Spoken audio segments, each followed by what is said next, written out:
Hi, you guys. Welcome back to my channel. Thank you so much for tuning in. This is my third video that I've posted on here, and it is still in theme with what we've been talking about over the past few weeks. So on my previous video, I mentioned to you that there are 3 things that I highly recommend women especially do prior to getting into relationships or just while living their lives. But I most certainly recommend that you take heed to doing these 3 things before you enter into a relationship, because trust me, it is so easy to lose yourself in a man.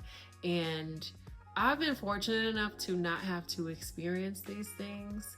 I have always been a visionary, so I take information in through just seeing. So I've never had to experience necessarily losing myself or forgetting who I am for the sake of a relationship, but I see it all the time. And I've learned through my observation that these 3 things save you. Now, I'm not saying that these are bulletproof. I'm not saying you're guaranteed to never have your heart broken. I'm not even saying that I'm perfect enough to guarantee that.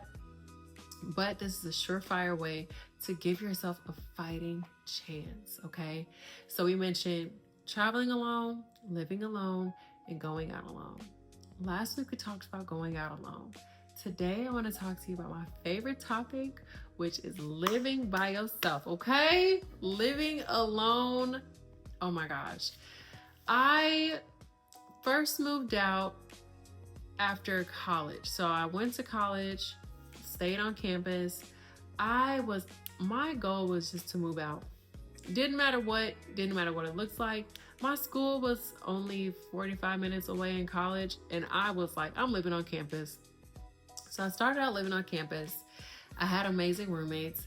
After my roommates, I decided I wanted a single. So we went from a dorm to like a single. And in my single, I thrived on being alone. That's where I learned how to make my first wig. It's where I look forward to going. I kind of decorated myself, decorated my room myself and things of that nature. So I stayed in a single from junior year to senior year. And after senior year, I moved back home. So when I moved back home, my next plan, actually I was a stay-in nanny. So following that, I moved back home because the nanny situation ended because the school was back in session and things like that. So moved back home, and my next goal was to move away from home. Okay. I love my mom, she's great, but living at home and being an adult, actually paying your bills, actually having your own car, actually taking care of yourself for the most part, and living with another adult who also is an authoritative figure is not easy. It's no easy feat. And there's a hard way to find a middle ground when you have 2 adults, and that dynamic is just not ideal. So I quickly manifested getting away from home, and I became a flight attendant. After becoming as a flight attendant, I actually lived in a apartment with, this sounds crazy, I lived in a crash pad with 16 people. And we'll get into that later. We'll just brush past that. We'll get to it later. After that, I had a roommate, and then I lived by myself, and then I had a roommate again, and I missed living by myself, and here I am in my condo that I purchased all to myself, and it is my little oasis. And let's talk about what I always wanted to get back to. So in my apartment that I lived alone in, my first time really living by myself, because again, I had 16 people living situation, moved back home. Moved back home, 16 people living situation, roommate, lived alone. So during that period of living alone, I lived alone for about 2.5, 3 years, and I thrived there.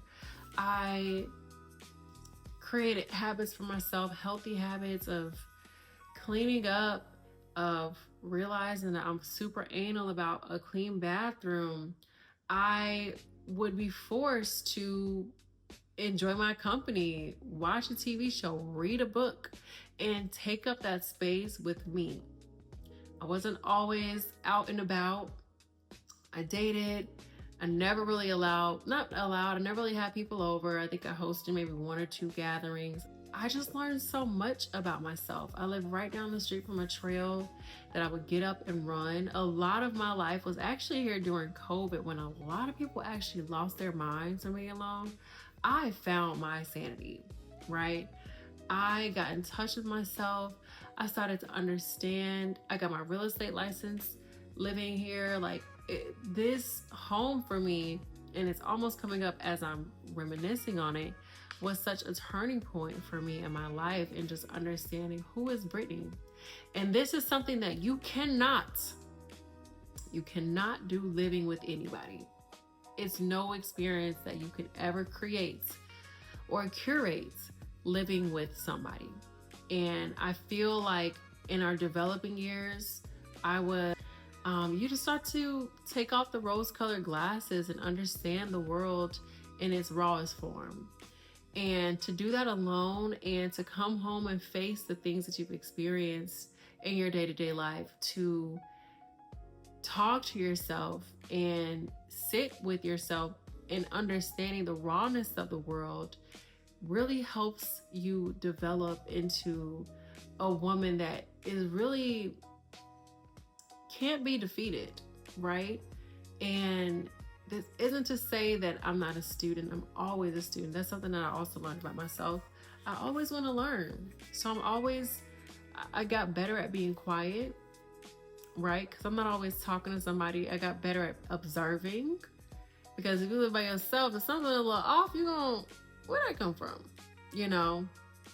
And cultivating relationships on my own.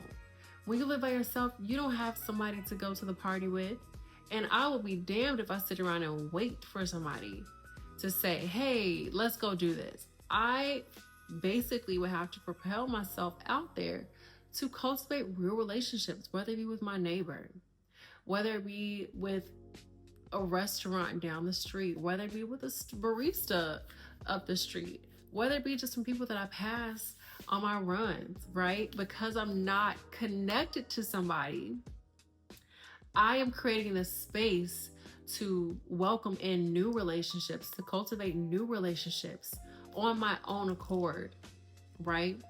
And I think that this helps women to just become social, to help us become easily acclimate to any environment. You have to realize the sacrifices that women make when they commit to men early on. You do not develop as an individual. When you make these commitments when you're younger, this is what the environment is that you're creating for yourself. Those developmental years are so important. They shape and frame how you see the world. They shape and frame the foundation of how you will maneuver in this world, right? Because these are the years in your early to mid 20s where you have to be making mistakes, where you have to be falling down and getting up, right? And it's kind of hard to do that when you have a child where you never get the chance to fall down, right? Or where you have a partner where you always have support to an extent, or you never have support and you're supporting them as well, right? So we make these commitments at such young ages, we're losing that momentum to fall fast and to learn quicker, because that reality, that rawness of the world, we kind of teeter around when we have these other aspects of our lives that we choose, right? So in living alone, I learned who Brittany is. I was able to curate a life for myself that I'm now getting back to in living on my own, where now that I have a condo, I have a space that I own, I look forward to coming home to nothingness. I look forward to coming home to my white couch, and my balcony and my silence, right? And had I not had those years, those formulating years where I was developing, I would not know how to appreciate this. I wouldn't know what a space for Brittany would truly look like for me if I had taken other paths growing up, right? So I learned that I enjoy reading. I learned that I don't like cooking. I've tried it, and I will make a recipe or two, but I'm not a cooker.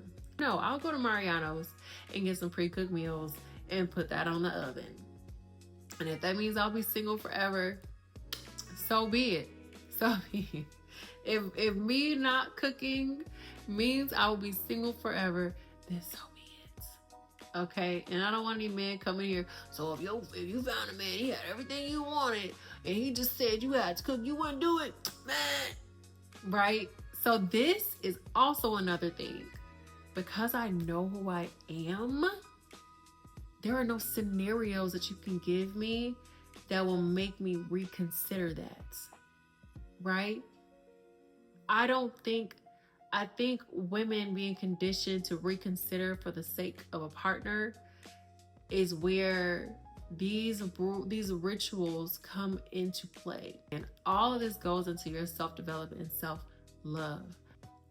This allows me to pour into my partner. So if I don't do it for myself, and now I'm willing to do it for somebody else, and I'm now putting you above me. And I don't think that's fair to anybody, right? And this is why I'm encouraging you to take these foundational steps to create a foundation for yourself so you're never pouring from an empty cup. So while we're living alone, these are the experiences that we're curating for ourselves. These are the conversations that we're having with ourselves. These are the observations that we're making of ourselves. So when somebody comes into our lives, we are very firm in how we operate in our spaces. And not to say that there's no compromise, but if it goes against how you operate truly, your system is going to malfunction, right? And I want you to enter into the world as a whole person already. Be whole before you make these commitments. That's my rule of thumb, right? And that is what I think living by myself has taught me. What are those parts of me that I want to extend? Make vision boards. How do you see yourself, right? Figure out what type of TV shows do you enjoy? What type of morning routines do you have? What type of evening routines do you have when you're by yourself? What do you like to do truly? And again, that's why I say you will never be able to have this experience living with somebody else. You just won't. Unless it's a roommate and you've already had this experience prior to living with them, you cannot curate this, right? And there also has to be a level of distance between you and that roommate as well, right? So if you have the opportunity, and oh my gosh, I'd be even more proud if you could do it in another country, but I won't get too ahead of myself. If you have the opportunity to live alone, please do it. You're going to learn so much about yourself. You're going to appreciate yourself more, and you'll learn what it feels like when your cup is full, right? How do you feel when you wake up and you're happy to be up? When you're happy to be in a certain space because you've curated it? Okay? So, yeah, I think that's what I want to leave this at is, I know it's hard. I know the economy is shifting, blase, blase. But the moment you get an opportunity to safely live by yourself, please take it. And come back here and share your experience with me. Okay? All right, you guys, have an amazing day, and I'll talk to you later. Bye.